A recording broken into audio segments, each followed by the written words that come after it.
तुम्हारे प्रेम में प्रियवर भले बदनाम हो जाऊं, जले दुनिया भले मुझसे नहीं परवाह, बनूं मैं राधिका कान्हा तुम्हारे नाम हो जाऊं।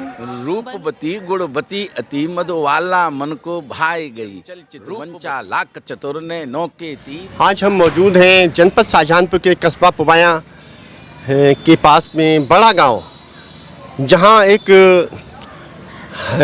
कवि चंद्रमोहन अग्निहोत्री की स्मृति में कवि सम्मेलन का आयोजन एवं सम्मान समारोह का आयोजन किया जा रहा है। स्थान मातृशक्ति महिला इंटर कॉलेज, जहां यहाँ पे बहुत दूर दूर से वरिष्ठ कवि, देश के ख्याति लब्ध कवि आए हुए हैं।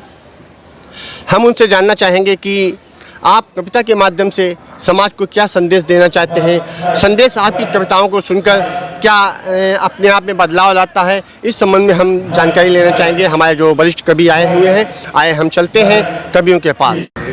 हमारे साथ में मौजूद हैं देश के प्रख्यात गीतकार जमुना प्रसाद उपाध्याय जी। हम उनसे पूछना चाहेंगे, आप अपने गीतों के माध्यम से, कविताओं के माध्यम से समाज को क्या संदेश देना चाहते हैं और आप कब से मंचों पे कविता पाठ कर रहे हैं? जी दादा। मैं लगभग 30 साल से कविता के मंचों पर हूँ और मैं मूल रूप से गज़लकार हूँ।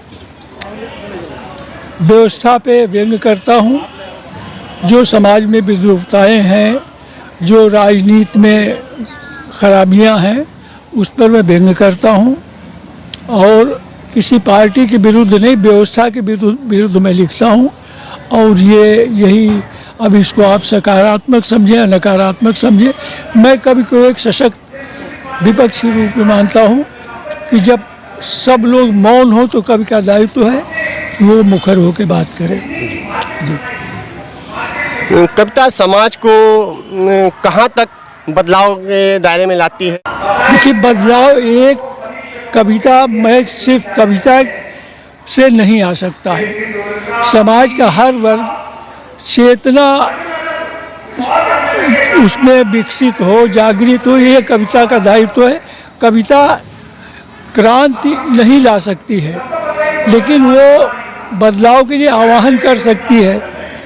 वो समाज के पत्रकार हैं, कवि हैं, बुद्धिजीवी हैं, सबका दायित्व है कि अपने अपने मोर्चे पर सब खड़े होकर और इस दायित्व का निर्वहन करें। जी। देश के बड़े बड़े मंचों पर हास्य कविताओं के माध्यम से पहचाने जाने वाले श्री लटूरी सिंह लट्ट जी जो हमारे साथ में मौजूद हैं, और हम उनसे जुड़ना चाहेंगे कि आप हास्य व्यंग के माध्यम से जो समाज को संदेश देते हैं, व्यंग्यवाद चलाते हैं, उससे समाज पर क्या असर पड़ता है और आप कविता के माध्यम से समाज को क्या देना चाहते हैं? हास्य व्यंग का अपना एक अलग महत्व है और जो बात लोग कठिन शब्दों में बड़ी मुश्किल से रख पाते हैं समाज के सामने, वहीं हास्य व्यंग के माध्यम से सहज रूप से लोगों तक अपना विचार पहुंचाया जा सकता है। समाज में जितनी भी कुरीतियां हैं, समाज में जितने भी ऐसे अनैतिक कृत्य बढ़ रहे हैं, उनको लोगों के संज्ञान में लाकर उनके प्रति जागरूक करना, उनसे अपने आगे आने वाली पीढ़ियों को सावधान करना, ये हास्य व्यंग का उद्देश्य होता है। और निश्चित रूप से हास्य व्यंग में तो ये विधा मानता हूँ कि जो बात कठिनता के साथ लोगों से कही जाएगी, उसकी अपेक्षा लोगों को हंसते हंसते सीखने की प्रवृत्ति भी यही सबसे उत्तम है। हम विद्यालय परिवेश में देखें कि बच्चों को जब हम कोई चीज़ सिखाना चाहते हैं तो अगर हम किसी बच्चे को पनिश करके सिखाएं तो वो देर से सीखता है, लेकिन अगर वही चीज़ हम हंसते हंसाते खेल खेल में अगर उसको सिखाएं तो वो जल्दी सीखता है। तो हमारा उद्देश्य इतना सा है कि समाज की कुरीतियाँ हंसते हंसाते हम लोगों तक संदेश पहुंचाएं और उनको मिटाया जा सके। जैसे आज एक एग्जाम्पल के तौर पर मैं बात कहना चाहूँगा कि आज जो सोशल मीडिया के माध्यम से तमाम बुराइयाँ हमारे जनजीवन में व्याप्त होती चली जा रही हैं, उनको हंसते हंसाते लोगों को सावधान करने के लिए मैं प्रयासरत हूँ। मैंने अभी एक छोटा सा एक छंद लिखा, मैं उससे आपको रूबरू कराई देता हूँ। लोगों को देखा यह है कि एक बहुत सुंदर सी लड़की की तस्वीर डीपी पे लगा लेते हैं, और ये पता नहीं रहता कि वो किन किन से, और अच्छा लड़कियां भी कई बार क्या है कि किन किन से बातचीत कर रही हैं फेसबुक के माध्यम से। हो सकता है जो फेसबुक फ्रेंड आपके पिता की भी है और आपकी भी है, और आप उससे अनर्गल बातें कर रहे हैं। ये नहीं करना चाहिए। हमें सौम्यता के साथ अपने सोशल मीडिया का, अपने एंड्रॉयड मोबाइल का प्रयोग करना चाहिए। मैं एक एग्जाम्पल देना चाहता हूँ, आप सुनिएगा इसको।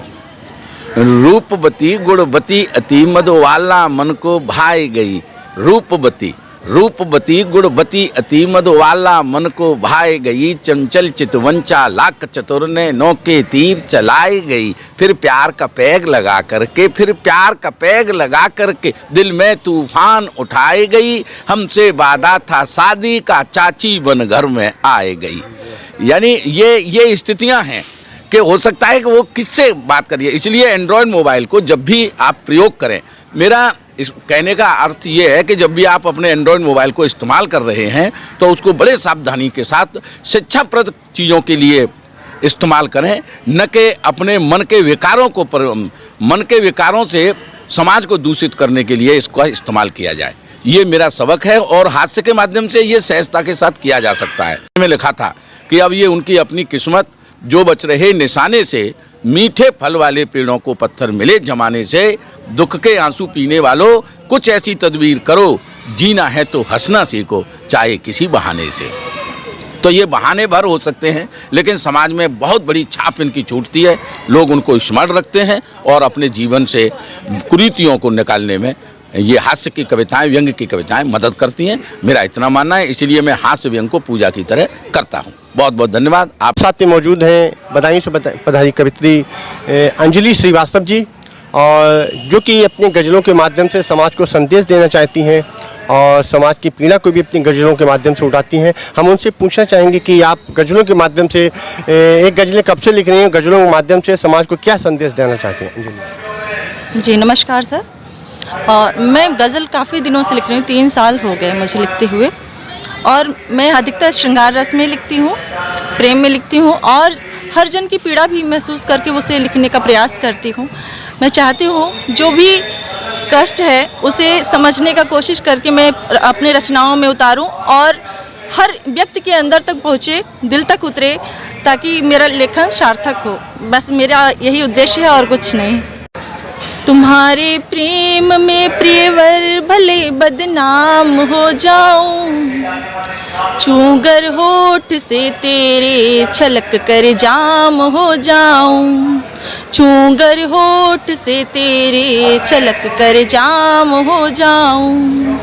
जले दुनिया भले मुझसे नहीं परवाह कोई है, बनूं मैं राधिका कान्हा तुम्हारे नाम हो जाऊं। बनूं मैं राधिका कान्हा तुम्हारे नाम हो जाऊं। अब हमारे साथ में हैं सिकोहाबाद से पधारे हास्य कवि प्रशांत उपाध्याय जी। हम इनसे भी ये जानना चाहेंगे कि आप हास्य और व्यंग के माध्यम से समाज को क्या देना चाहते हैं, समाज अपने आप में कितना बदलाव लाने का प्रयास करता है, और आप जो व्यंग वाण चलाते हैं उससे समाज पे असर क्या पड़ता है? मूलतः मैं व्यंग का कवि हूँ, तना जी। जी। और व्यंग हमेशा हमारे वर्तमान परिवेश में, समाज में जो भी विसंगतियाँ हैं उन पर निशाना साधते हुए उन पर चोट करता है। और चोट करने का उद्देश्य ये होता है कि जो हमारे मूल्य, नैतिक मूल्य, सामाजिक मूल्यों में गिरावट आ रही है उनको पुनर्स्थापित किया जाए, उनको सुधारा जाए, और व्यंग का यही उद्देश्य है, यहाँ तक मैं समझता हूँ। और उसी उद्देश्य को मैं प्राप्त करने के लिए अपने लेखन के माध्यम से प्रयासरत रहता हूँ, कोशिश करता हूँ कि उस स्थिति को प्राप्त किया जाए, समाज को एक दिशा दी जाए। हमारा समाज किस बिंदुओं पर, किन बिंदुओं पर नीचे जा रहा है उसको सुधारा जाए व्यंग के माध्यम से इशारा करते हुए। एक समय था जो कविता के माध्यम से समाज को संदेश दिया जाता था, आज कविता को एक मनोरंजन का साधन बना दिया गया है। आप जब मंच से व्यंग पढ़ते हैं और जो नेता या इस टाइप के भ्रष्ट लोग बैठे होते हैं वो आपकी व्यंगों पर तालियां बजाते हैं, उसको अपने आप में सुधार करने का प्रयास नहीं करते हैं। इस संबंध में आप क्या कहना चाहेंगे? तन्हा जी, दो चेहरे होते हैं आजकल व्यक्तियों के, उसी तरह से राजनेताओं के भी दो ही चेहरे हैं।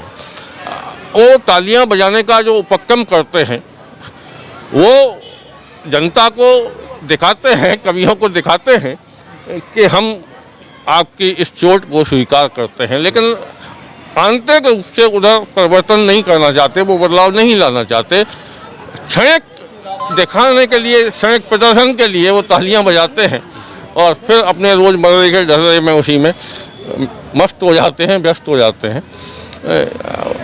क्योंकि राजनीति के लक्ष्य अलग हैं, साहित्य के लक्ष्य अलग हैं, फिर भी साहित्य का प्रयास रहता है राजनीति को आईना दिखाने का, और साहित्य दिखाता रहेगा, राजनीति पर असर आवे या न आवे। मौजूद हैं आज के कार्यक्रम के आयोजक संयोजक वरिष्ठ साहित्यकार अरविंद पथिक जी। हम इनसे पूछना चाहेंगे कि ये आयोजन किस उपलक्ष्य में आपने रखा है। जैसा कि विदित है कि मकर संक्रांति के अवसर पर प्रतिवर्ष मातृशक्ति महिला इंटर कॉलेज में एक अखिल भारतीय कवि सम्मेलन और सम्मान समारोह का आयोजन किया जाता है। पंडित चंद्रमोहन अग्निहोत्री क्षेत्र के जाने माने रचनाकार थे, कवि थे। यह तो वे स्वांता सुखाय रचना करते थे, लेकिन उनका रचा हुआ लिखा हुआ विपुल साहित्य उपलब्ध है, और मैं कवि और एक पुत्र होने के नाते अपनी नैतिक जिम्मेदारी समझता हूँ कि एक स्वांता सुखाय रचनाकार जो मूल्यों को जीता था, उसकी स्मृति को ताज़ा रखने के लिए, उन्हें शब्दों के अमरता को ग्रहण करने के लिए कुछ ऐसा करूं जिससे कहीं अगर पिताश्री स्वर्ग में हैं वो देख करके हम सब पर आशीर्वाद की वर्षा कर सकें। तो इसलिए मैंने उनकी पुण्य स्मृति में एक कवि सम्मेलन का आयोजन और सम्मान समारोह आयोजन पिछले कई वर्षों से किया है। AHN न्यूज़ चैनल से मैं विजय तन्हा अपने सहयोगी भाई उमेश